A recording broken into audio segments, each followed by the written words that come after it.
नमस्कार, मैं हूं मनोज मानस। हमारे स्पेशल बुलेटिन में आपका स्वागत है और सबसे पहले हम बात करेंगे आतंक पर बड़ा प्रहार।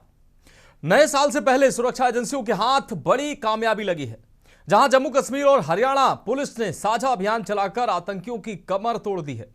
आदिल अहमद राठर जम्मू कश्मीर के अनंतनाग का रहने वाला है। वो उत्तर प्रदेश के सहारनपुर के अंबाला रोड स्थित एक निजी अस्पताल में मेडिसिन विशेषज्ञ के तौर पर काम कर रहा था।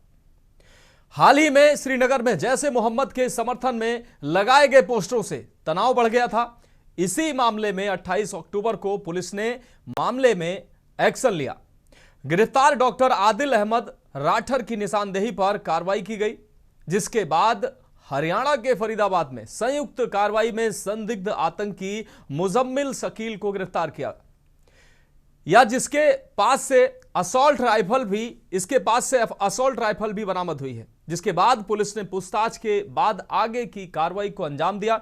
आपको बता दें कि 2 दिन पहले ही डॉक्टर आदिल राठर की अनंतनाग मेडिकल कॉलेज में निजी लॉकर से एक AK-47 राइफल बरामद की गई थी, जिसने सुरक्षा एजेंसियों को चौंका दिया था। फिलहाल आदिल और उसके साथी डॉक्टर पुलिस हिरासत में हैं। अधिकारियों का कहना है कि घाटी से हाल के वर्षों में इतनी बड़ी मात्रा में विस्फोटक बरामदगी पहली बार हुई है, जिसकी जांच अभी जारी है। तो ये 3 तस्वीरें हम आपको दिखा रहे हैं। संदिग्ध आतंकी आदिल अहमद, और दूसरी तस्वीर में हम दिखा रहे हैं कि उसके लॉकर से असॉल्ट राइफल उसके पास से बरामद हुई है, और तीसरी तस्वीर हम आपको दिखा रहे हैं संदिग्ध आतंकी मुजम्मिल शकील की। भारत के खिलाफ ये बड़ी आतंकी साजिश रच रहे थे और सुरक्षा एजेंसियों को भनक लगी। जम्मू कश्मीर से फरीदाबाद तक सुरक्षा एजेंसियों ने आतंक पर यह बड़ा प्रहार किया है। फिरोज, आपको बता दें, शिकंजे में संदिग्ध आतंकी आदिल और मुजम्मिल आए हैं, और अब इनसे, हालांकि इनके पास से असॉल्ट राइफल बरामद हुई है और काफी कुछ खुफिया जानकारी भी सुरक्षा एजेंसियों को निश्चित रूप से जानकारी हुई है, लेकिन आदिल राठौर और मुजम्मिल ये बड़ी आतंकी साजिश को रच रहे थे और भारत के खिलाफ किसी बड़ी घटना के ये फिराक में थे। जिस देश में रह रहे हैं, जिस देश का की मिट्टी में रह रहे हैं, जिसका पानी पी रहे हैं, जिसका भोजन कर रहे हैं, उसी मिट्टी से गद्दारी ये लोग कर रहे थे, ये आतंकी कर रहे थे ये, और इस बड़ी साजिश को नाकाम किया सुरक्षा एजेंसियों ने।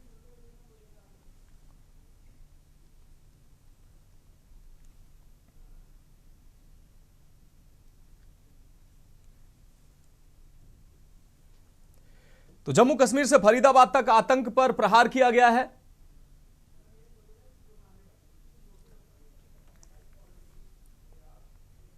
तो गिरफ्तार संदिग्ध आतंकियों से पूछताछ के बाद साझा पुलिस कार्रवाई में हरियाणा की फरीदाबाद पुलिस और जम्मू कश्मीर की पुलिस टीम को बड़ी कामयाबी मिली है। आतंकी डॉक्टरों के नेटवर्क का भंडाफोड़ करते हुए बारूद का भारी जखीरा पकड़ा गया है, और आतंकी कार्रवाई को अंजाम देने वाले ये आतंकी किसी बड़ी आतंकवादी घटना को अंजाम देने की फिराक में थे। ज्वाइंट ऑपरेशन में संदिग्ध आतंकी की निशानदेही पर 360 किलो से ज्यादा अमोनियम नाइट्रेट, जो बारूद के लिए इस्तेमाल होता है, साथ ही टाइमर, राइफल जैसा सामान जुटाकर इन आतंकियों ने रखा था।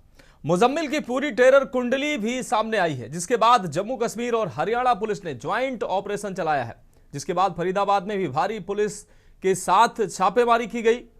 संदिग्ध आतंकी डॉक्टर मुजम्मिल अल फलाह यूनिवर्सिटी में सीनियर डॉक्टर है और यूनिवर्सिटी के कैंपस में ही यह रहता था। जम्मू कश्मीर पुलिस और फरीदाबाद पुलिस के ज्वाइंट ऑपरेशन में अल फलाह यूनिवर्सिटी से संदिग्ध आतंकी मुजम्मिल को गिरफ्तार किया है, और 360 किलोग्राम अमोनियम नाइट्रेट का जखीरा भी बरामद हुआ है। मुजम्मिल ने धोज इलाके में एक कमरा किराए पर ले रखा था, और वहां से यह अमोनियम नाइट्रेट बरामद हुआ है। पुलिस सूत्रों के मुताबिक तकरीबन 15 दिन पहले ही अमोनियम नाइट्रेट का यह जखीरा डॉक्टर मुजम्मिल तक पहुंचा था।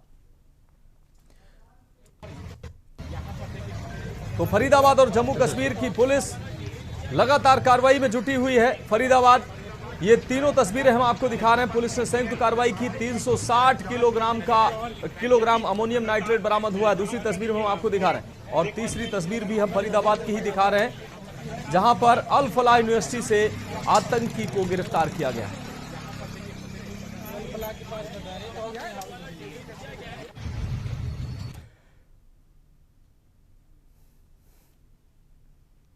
तो फरीदाबाद के पुलिस आयुक्त सत्येंद्र कुमार ने इस मामले में कहा, यह हरियाणा पुलिस और जम्मू कश्मीर पुलिस के बीच चल रहा संयुक्त अभियान है। एक आरोपी डॉक्टर मुजम्मिल को गिरफ्तार कर लिया गया है। कल 360 किलोग्राम ज्वलनशील पदार्थ बरामद किया गया, जो संभवतः अमोनियम नाइट्रेट है। यह आरडीएक्स नहीं है। वहीं मामले में संदिग्ध आतंकी जिस मस्जिद में 5 वक्त की नमाज पढ़ने जाता था, उस मस्जिद के मौलाना को भी गिरफ्तार किया गया है। इस पूरे मामले पर फरीदाबाद के पुलिस आयुक्त सत्येंद्र कुमार और मौलाना की पत्नी का क्या कुछ कहना है, वो भी हम आपको सुना देते हैं। मैं बताना चाहूँगा, ऑपरेशन अभी भी जारी है, जिसके अंतर्गत एक एंटी टेरर मॉड्यूल पे काम करते हुए हमारी दोनों की जॉइंट टीम ने यहाँ पे जो है काम किया, जिसके अंदर एक एक्यूज को पहले यहाँ से पकड़ा गया था, जिसका नाम है डॉक्टर मुजम्मिल, और इस पे आगे कार्रवाई करते हुए जो है कल जो है रेड्स की गई, और जिसमें रेड्स के दौरान यहाँ पे लगभग 360 kg के आसपास इन्फ्लेमेबल मटेरियल है, जो कि संभावित अमोनियम नाइट्रेट है। मैं क्लियर करना चाहूँगा कि इट इज़ नॉट आरडीएक्स। मैं इस बात को क्लियर करूंगा क्योंकि कई जगह ये चल रहा है, तो मैं क्लियर करना चाहूँगा इट्स नॉट आरडीएक्स। तो ये इन्फ्लेमेबल मटेरियल है। इसके अलावा कई और ऐसा सामान जो टेरर एक्टिविटीज़ में जिनका संभावित इस्तेमाल किया जा सकता है, जैसे टाइमर्स, लगभग 20 टाइमर्स विद बैटरीज 4, और इसके अलावा कुछ अन्य सामान है जो है यहाँ बरामद किया गया है। साथ साथ ही जो है जो फायर आर्म्स में एक कैरन कॉप rifle with 3 magazines and 83 live rounds, एक pistol with 8 live rounds, 2 empty cartridges और 2 एडिशनल मैगजीन्स है, जो इनसे जो है रिकवरी की गई है। और इसके अंदर जो है अभी जो है कार्रवाई जो है दोनों की हमारी जॉइंट पुलिस की कार्रवाई जो है जारी है। सर एक AK-56 भी मिली है, AK-56 भी मिली है? नहीं, इट्स नॉट AK-56 जो है, it is Karen cop assault rifle. Sir ये यहाँ क्या करता था आरोपी जो पकड़ा गया? ये यहाँ पे जो है ये यूनिवर्सिटी में जो है पढ़ाता था। ये वाला डॉक्टर है। सर मुजम्मिल को कब पकड़ा गया? कौन सी यूनिवर्सिटी? जी यहाँ पे जो, हाँ, he was working in Al Falah university. बाकी मैं आपको जो है बहुत सारी ऑपरेशनल डिटेल्स हैं, मैं आपको ये कहूँगा कि ऑपरेशंस हमारा जारी है, तो ऑपरेशंस को ध्यान में रखते हुए बहुत सारी ऑपरेशनल डिटेल्स हैं जिन्हें मैं इस समय भी नहीं बता सकता। जो आप बता सकते हैं वो बता सकते हैं। कितना समय पहले आया था ये लगभग जो है यहाँ पे ये सारा ये पिछले 15 दिन से एक हमारा जॉइंट ऑपरेशन चल रहा था, तो उसी जॉइंट ऑपरेशन के अंतर्गत ये कार्रवाई। पता ना केस के लिए भी था। पुलिस इससे पहले भी आई थी पुलिस आपके यहाँ? नहीं, अच्छा, कभी भी नहीं। कितनी उम्र है उनकी? 35 साल। आप कब से रह रहे हैं यहाँ पे इमाम साहब के साथ?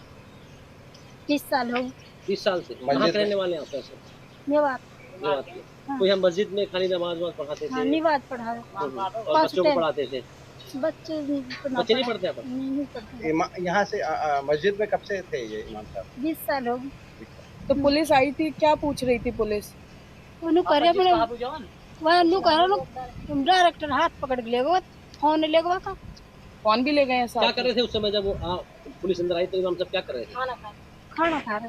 खाना खाने नहीं दिया और लोगों साहब तो घर में तलाशी भी ली है पुलिस? घर में देख रहा आधार कार्ड ठन्ने कुछ पूछताछ करी? कुछ हथियार के बारे में कुछ आपसे भी कोई पूछताछ की उन्होंने? नहीं। और किसी से घर में? किसी से नहीं। घर में कौन कौन लोग रहे हैं आपके? हमारे बच्चे हैं 4।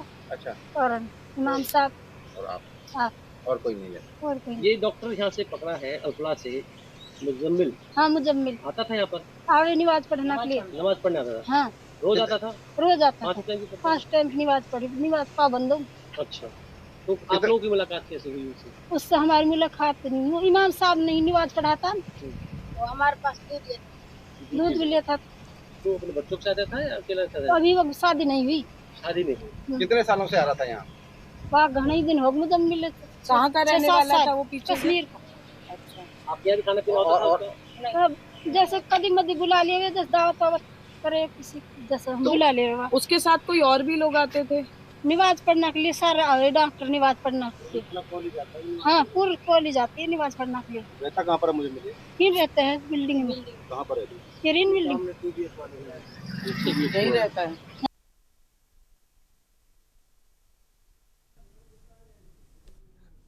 पत्नी ने जो बात थी वो बताई है। हमारे साथ विरोची विनोद गुप्ता ज्यादा जानकारी के लिए हमारे साथ जुड़ गए हैं। विनोद जी, बड़ी आतंकी साजिश को सुरक्षा एजेंसियों ने नाकाम किया, लेकिन बड़े सवाल ये उठ रहे हैं। 360 किलोग्राम अमोनियम नाइट्रेट बरामद होना अपने आप में बड़ी घटना है। ये सुरक्षा एजेंसियों को बड़ी कामयाबी हाथ लगी है। देश विरोधी बड़ी साजिश के फिराक में थे ये आरोपी। क्या कुछ अहम जानकारी इस खबर पर? मनोज, देखिए, जिस तरह से 360 किलो नाइट्रेट अमोनिया का जो मामला फरीदाबाद से निकल कर आ रहा है, अकेला 360 किलो का नहीं है, अपितु ये 2900 किलोग्राम जो आरडीएक्स की या उससे जुड़ी जितनी सामग्री है वो जम्मू कश्मीर पुलिस की और जम्मू कश्मीर के आर्मी फोर्स और जो हरियाणा पुलिस के फोर्स के जॉइंट ऑपरेशन के साथ निकला है। तो हरियाणा के अंदर 360 किलो आरडीएक्स जो बताया जा रहा था नाइट्रेट अमोनिया हो सकता है, ये पुलिस ने, जो सत्येंद्र कुमार है कमिश्नर ऑफ पुलिस फरीदाबाद, उन्होंने कहा है। बाकी जांच जारी है, जिसमें कुछ ऐसे और भी सामग्री मिली, चाहे बम बनाने की हो, चाहे वो और अन्य राइफल्स को लेकर हो। और एक महिला जो है वो लखनऊ से पकड़ी है, जिसके पास AK-47 है। तो कुल मिलाकर लगभग 7 लोग पकड़े गए हैं इस गिरफ्तारी के अंदर, जो जैसे मोहम्मद और अन्य संगठनों से जुड़े हैं। और एक और डॉक्टर जो है बताया जा रहा है, जो हरियाणा के अंदर जो दौज गांव का जो मामला, जहाँ से इस डॉक्टर ने जो किराए पे लिया था और एक यूनिवर्सिटी में, अमुल्ला यूनिवर्सिटी में जो पढ़ाया करता था, उससे जो नाइट्रेट पकड़ा गया, उसके साथी की पुलिस को तलाश है। कुछ जानकारी जो है पुलिस ने भी देश हित के अंदर, जिस तरह की जो जानकारी देश हित को लेकर और सुरक्षा कारणों को लेकर छुपाई है, क्योंकि वो कहती है, उन्होंने कहा कि अगर जानकारी बाहर आएगी तो कहीं ना कहीं जो इस समय जो आतंकवादी संगठन है या जो उनके संपर्क में है, वो लोग सतर्क हो जाएंगे। उसको लेकर एक ज्वाइंट ऑपरेशन 2 अभी जारी भी है। और पिछले 15 दिनों से हरियाणा पुलिस और जम्मू कश्मीर पुलिस और जो आर्मी थी वो ज्वाइंट ऑपरेशन को अंजाम दे रही थी। और 9 तारीख को जो है एक छापा मारा जाता है दोहलगांव के अंदर, जहाँ पे 360 किलो अमोनिया मिलता है। और मुजम्मिल शकील नामक जो डॉक्टर है उसको अरेस्ट किया जाता है। उसकी शनाख्ती पर ये सारा चीजें आई है और एक डॉक्टर की नाम भी आ रहा है जो अभी फरार है, उसकी जांच जो है बिल्कुल विनोद जी, इस तमाम जानकारी के लिए आपका बहुत शुक्रिया। तो आतंकी साजिश सहारनपुर, जम्मू कश्मीर से लेकर फरीदाबाद तक पुलिस ने, सुरक्षा एजेंसियों ने इस बड़ी आतंकी साजिश को नाकाम किया है। और कहीं ना कहीं ये बड़ी सफलता भी है। इतनी बड़ी मात्रा में विस्फोटक और अमोनियम नाइट्रेट मिलना अपने आप में ये बड़े सवाल भी खड़े करता है। और अब हम बात करेंगे इटावा में नहीं, खाकी का खौफ।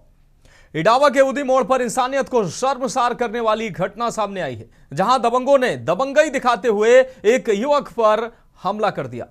युवक को लाठी डंडों से बुरी तरह से जख्मी कर वो फरार हो गए।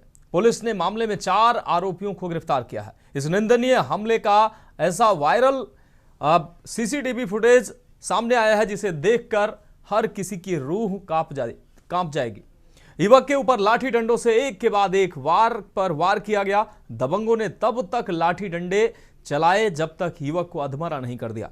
इटावा के उदी मोड़ पर 2 स्कॉर्पियो कार से आए 1 दर्जन दबंगों ने एक निहत्थे युवक पर जानलेवा हमला कर दिया। लाठी डंडों से दर्जनों वार करने के बाद युवक को लहूलुहान हालत में छोड़कर भाग गए।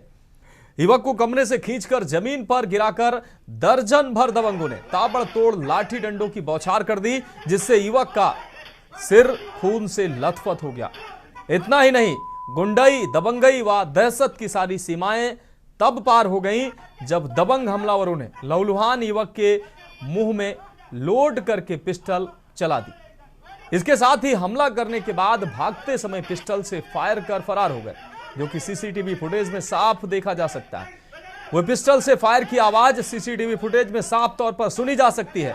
पुलिस ने घटना का संज्ञान व प्रकरण को गंभीरता से लेते हुए त्वरित कार्रवाई कर 4 दबंगों को गिरफ्तार भी किया है। साथ ही घटना में प्रयुक्त 2 स्कॉर्पियो गाड़ी और लाठी डंडे को भी बरामद किया है। वायरल सीसीटीवी फुटेज में 1 दर्जन दबंग हमला करते हुए साफ तौर पर नजर आ रहे हैं। पुलिस बाकी आरोपियों को भी गिरफ्तार करने के लिए प्रयासरत है। वो लगातार दबिश दे रही है। फिलहाल पुलिस के हाथ अभी घटना में प्रयुक्त पिस्टल नहीं लगी है। पुलिस बचे हुए आरोपियों की गिरफ्तारी व घटना में प्रयुक्त पिस्टल की तलाश कर रही है। आपको बता दें, ये पूरी घटना इटावा के बड़पुरा थाना क्षेत्र के अंतर्गत उदी मोड़ की बताई जा रही है। और इस खबर पर अहम जानकारी के लिए हमारे संवाददाता प्रमोद दीक्षित हमारे साथ जुड़ गए हैं। प्रमोद, इटावा से इंसानियत को शर्मसार करने वाली दबंगई की एक बेहद खौफनाक तस्वीर सामने आई है। क्या है ये पूरा मामला, कैसे घटित हुई ये घटना? आपको जानकारी बता दूं, जिस थाना बड़पुरा क्षेत्र के परसों की बीती रात मामला है, जहाँ पर कुछ 7-8 दबंग लोग स्कॉर्पियो से आकर के एक के घर में उनके साथ में मारपीट करते हैं और मारपीट इतनी बेरहमी से की जाती है जो वो अस्वस्थ होने के कारण से उसको तत्काल जिला अस्पताल पहुंचाया गया और आन फान में पुलिस ने 4 व्यक्तियों को बीती रात ही गिरफ्तार कर लिया गया था। परंतु जो गंभीर धाराओं में जो मुकदमा पंजीकृत तत्काल होना था वो 24 घंटे के बाद में किया जाता है और 109 धारा BNS के अंतर्गत आंकड़े हुए उसके तहत कार्रवाई करके आज 4 अभियुक्तों को जेल भेजा गया है। बाद बाकी जो व्यक्ति जो फरार हैं उनके लिए पुलिस ने लगातार दबिश दे रही है। ऐसा कि इटावा की कचवर नगर की जो CO है आयुषी सिंह, उनका भी कहना है कि जो अभियुक्त हैं उनकी 4 लोगों की गिरफ्तारी कर ली गई है। बाकी जो 3 व्यक्ति हैं तो फुटेज में 7-8 व्यक्ति दिख रहे हैं, उनकी भी गिरफ्तारी जल्द की जाएगी। बिल्कुल प्रमोद, इस तमाम जानकारी के लिए आपका बहुत शुक्रिया। तो इंसानियत को शर्मसार करने वाली और दबंगई की ये तस्वीर साफ तौर पर सामने आई है। खाकी का खौफ नहीं है ये इन दबंगों में।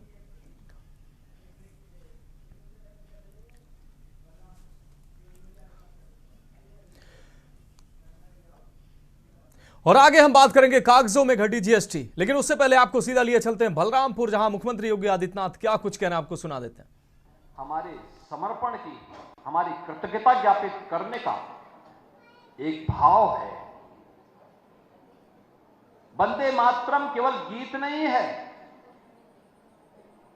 जब एक नागरिक ईमानदारी से अपने कर्तव्यों का निर्वहन करता है तो एक प्रकार से वंदे मातरम अपनी धरती माता के प्रति अपने कर्तव्यों का निर्वहन करते हुए वंदे मातरम के प्रति समर्पण का भाव व्यक्त कर रहा है। एक शिक्षक जब अपने छात्र को संस्कारवान बना करके भारत की राष्ट्रीयता के प्रति समर्पण होने की प्रेरणा देता है तो अब वंदे मातरम के प्रति हमारी अभिव्यक्ति को प्रदर्शित करता है। एक व्यापारी ईमानदारी के साथ टैक्स पेयर के पैसे को सरकारी खजाने में जमा करता है तो वह भी अपने राष्ट्रीय उत्तरदायित्वों का निर्वहन करते वंदे मातरम के प्रति अपने समर्पण के भाव को प्रदर्शित करता है। एक पुलिसकर्मी जब ईमानदारी के साथ अपनी ड्यूटी का निर्वहन करता है तो अब भारत माता के प्रति ईमानदारी से अपने कर्तव्यों का निर्वहन करते हुए आगे बढ़ता है।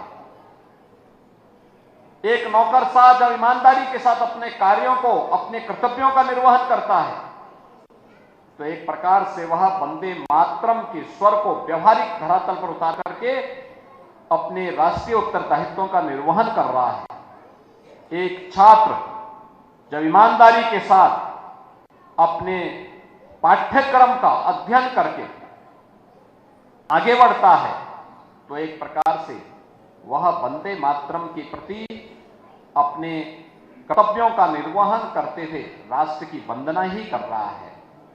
राष्ट्र की वंदना का मतलब केवल पूजा की थाल सजा करके आरती कर देना से नहीं होता है, कर्तव्यों से होना चाहिए।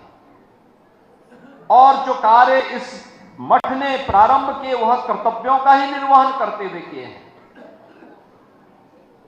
किसी अन्य तरीके से नहीं, ईमानदारी से अपने कर्तव्यों का निर्वहन करते हुए। और यही प्रेरणा यहां के लिए पूज्य गोरक्षपीठाधीश्वर पूज्य महंत वैद्यनाथ जी महाराज की थी और जिसको अक्सर सह धरातल पर उतारने का काम इस मठ के, इस पीठ के दिवंगत महंत महेंद्र नाथ जी महाराज ने किया था। मुझे उनके समय में एक लंबे समय तक यहां आने का अवसर प्राप्त हुआ और मैं देखता था उनकी कार्य पद्धति को। जो भी गोरखपुर में अच्छा होता था वे उसको फिर यहां पे लाने का प्रयास करते थे। अच्छाई की नकल होनी चाहिए, बुराई की नहीं। याद रखना, अक्सर हम बुराई की नकल करते हैं, अच्छाई की नहीं करते। और जब भी हम बुराई की नकल करते हैं तो फिर बुरा काम का तो बुरा नतीजा ही होगा। नकल अच्छाई की होनी चाहिए। अच्छा कार्य कोई कर रहा है, हम भी अपने अच्छा करें। अगर हम ये कार्य करते हैं तो सफलता की मंजिल को छूने की दिशा में हमारे लिए कर्मिक रूप से आगे बढ़ने की वो एक प्रेरणा होती है। मैं खास तौर पर युवाओं से कहूंगा, वे आज के समय में जागरूक हों।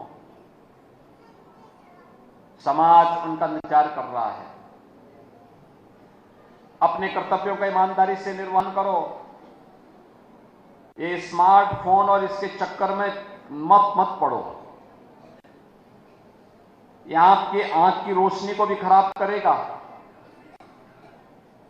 आपके समय को भी बर्बाद करेगा और फिर आपके सोचने की सामर्थ्य को भी कम कर देगा।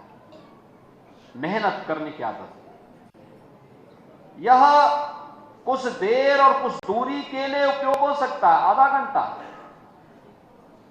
डिजिटल लाइब्रेरी को देखना है, उसके कंटेंट के लिए आपके लिए स्मार्टफोन आवश्यक हो सकता है, लेकिन दिन भर उसमें चिपके रह करके हम वही देखते रहें, वो आपके श्रम और शक्ति के साथ साथ आपकी सामर्थ्य को भी कम करेगा। उसमें बहुत पढ़ने की आवश्यकता नहीं, रेफरेंस देखने के लिए आवश्यक है उतना आप करिए। शारीरिक मेहनत जितना करिए, जितना अपनी।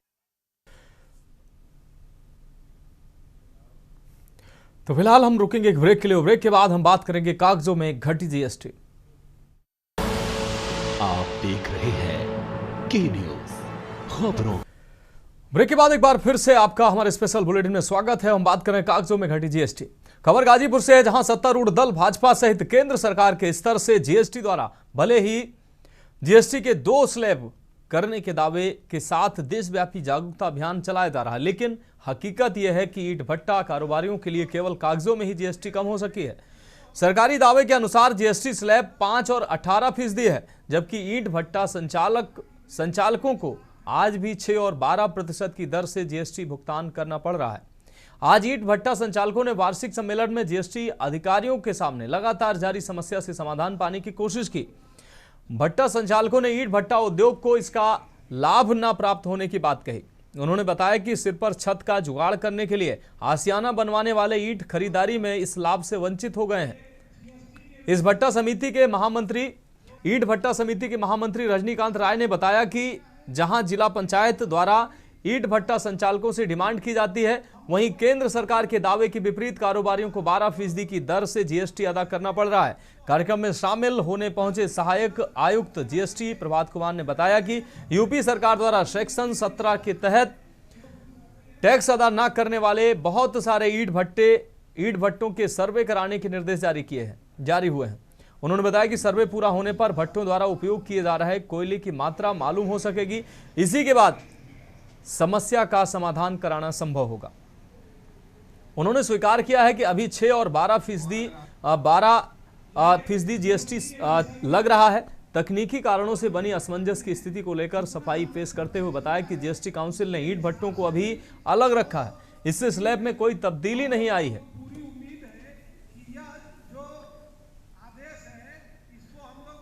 तो जिस जीएसटी के लिए तमाम सेमिनार, तमाम जागरूकता अभियान और जीएसटी कम करने की बात कही गई, लेकिन ईंट भट्टों को उस जीएसटी का लाभ नहीं मिल रहा है और सीधे तौर पर ईंट खरीदने वाले जो आम आदमी हैं, जो एक आशियाना बनाने के लिए ईंट खरीदते हैं, उनके ऊपर भी इसका असर पड़ रहा है।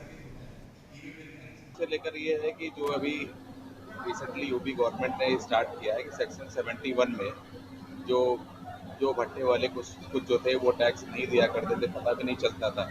तो वहाँ पे क्या है, सेक्शन 71 में सारे भट्टों का जो है एक जो है मतलब उनके बिजनेस प्रीमाइसेस में एक्सेस का परमिशन दिया गया है, जिससे हमें ये पता चलेगा कि कौन से भट्टों पे कितना कोयला आ रहा है, कितनी वो ईंटें बना रहे हैं। इससे बेसिकली ये होगा कि जो भट्टे वाले, जैसे इसमें कुछ लोगों की शिकायतें ये रहती थी कि कुछ लोग टैक्स देते हैं, कुछ लोग नहीं देते हैं। बैठक में मुख्य रूप से एक तो समस्या आई है जिला पंचायत के द्वारा जो अवैध ढंग से कुछ अवैध मांगे की जा रही है, उसके बारे में हम लोगों ने चर्चा किया। दूसरा प्रमुख मुद्दा जीएसटी से संबंधित था, जिसको हल करने के लिए हमारे जीएसटी विभाग के वरिष्ठ अधिकारी लोग आए हुए हैं। छोटे छोटे जैसे जिला परिषद में कुछ दिक्कत है, रॉयल्टी में ऑनलाइन ऑफलाइन का चक्कर है, जीएसटी है, लेकिन संगठन इतना तगड़ा है कि हमारा संगठन all India brick tiles association नई दिल्ली है, उत्तर प्रदेश माता समिति लखनऊ है, उसके हम इकाई हैं और कहीं न कहीं संगठन के मार्फत से सारी समस्याओं का समाधान निकल जाता है। और अब हम बात करेंगे ध्वनि प्रदूषण पर सख्त एक्शन। उत्तर प्रदेश के बुलंदशहर में पुलिस प्रशासन ने ध्वनि प्रदूषण को लेकर बड़ा एक्शन लिया है। इस क्रम में कई इलाकों में बड़े स्तर पर अभियान भी चलाया गया है और कई धार्मिक स्थलों से लाउड स्पीकर उतरवाए गए हैं, जहां तय मानकों से ज्यादा तेज आवाज में उन्हें बजाया जा रहा था। पुलिस प्रशासन ने लाउड स्पीकर उतारो अभियान के तहत जिले में धार्मिक स्थलों से 304 लाउड स्पीकर उतरवाए हैं, जिन्हें तय मानकों से विरुद्ध जाकर तेज आवाज में बजाया जा रहा था। धार्मिक स्थलों से उतारे गए लाउड स्पीकरों को प्रशासन द्वारा मदरसों व स्कूलों को भेंट कर दिया गया है। इस दौरान पुलिस की टीम ने शहर, कस्बों और गांव में बड़े स्तर पर इसके खिलाफ अभियान चलाकर कार्रवाई की। धार्मिक स्थलों पर लगे 400 से अधिक लाउड स्पीकरों को चिन्हित किया गया, जिनकी आवाज भी कम कराई गई है और साफ निर्देश भी दिए गए हैं कि इनका इस्तेमाल केवल निर्धारित ध्वनि सीमा के भीतर ही किया जाए। एसएसपी दिनेश कुमार सिंह ने इस दौरान साफ कहा कि सुप्रीम कोर्ट के आदेश और शासन की मंशा के अनुरूप ध्वनि प्रदूषण नियंत्रण मानकों का पालन किया जाएगा। धार्मिक स्थलों या सार्वजनिक स्थानों पर लाउड स्पीकर लगे हैं, उन्हें सभी नियमों का पालन करना होगा। उन्होंने कहा कि जनपद में आगे भी इस तरीके का अभियान जारी रहेगा। नियमों का उल्लंघन होगा तो सख्त कार्रवाई भी की जाएगी।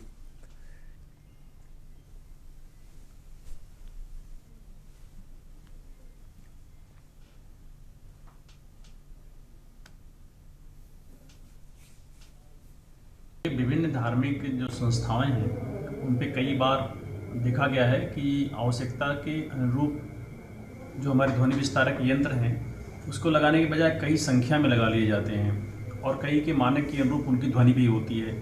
उसी को ध्यान में रखते हम लोग बीच बीच में इसकी जागरूकता के कार्यक्रम भी चलाते हैं, संवाद भी करते हैं और फिर कार्रवाई भी करते हैं। ये 3 दिन का एक अभियान था कार्रवाई का, जिसमें अभी तक तीसरा दिन है आज, अभी तक जो कार्रवाई है उसमें पूरे जनपद में 304 ध्वनि विस्तारक यंत्रों को वहाँ से उतरवाया गया है और उसको कब्जे में ले करके विभिन्न हमारे जो पाठशालाएँ हैं, मदरसे हैं और शिक्षण संस्थान हैं वहाँ पे वितरित किया गया है।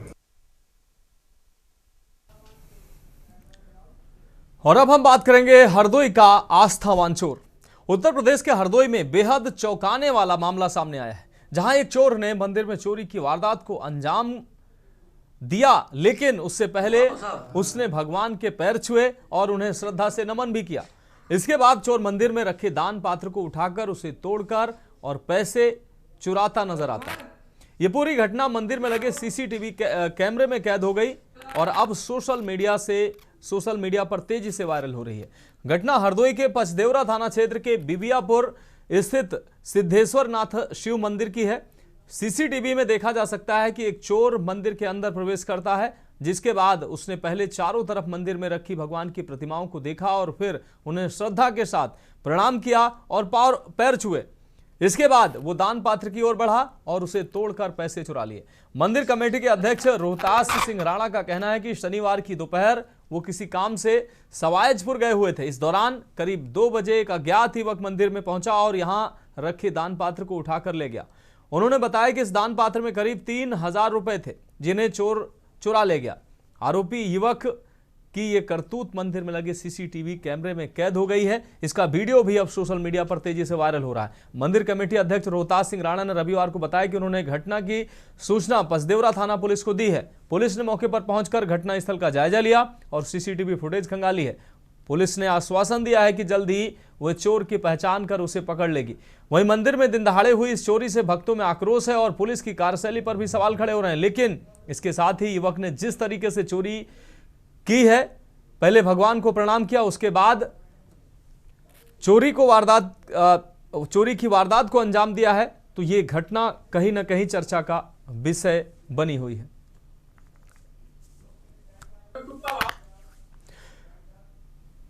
तो फिलहाल हमारे स्पेशल बुलेटिन में अभी के लिए मेरे साथ इतना ही। मुझे दीजिए इजाजत और आप देखते रहिए के न्यूज़ इंडिया।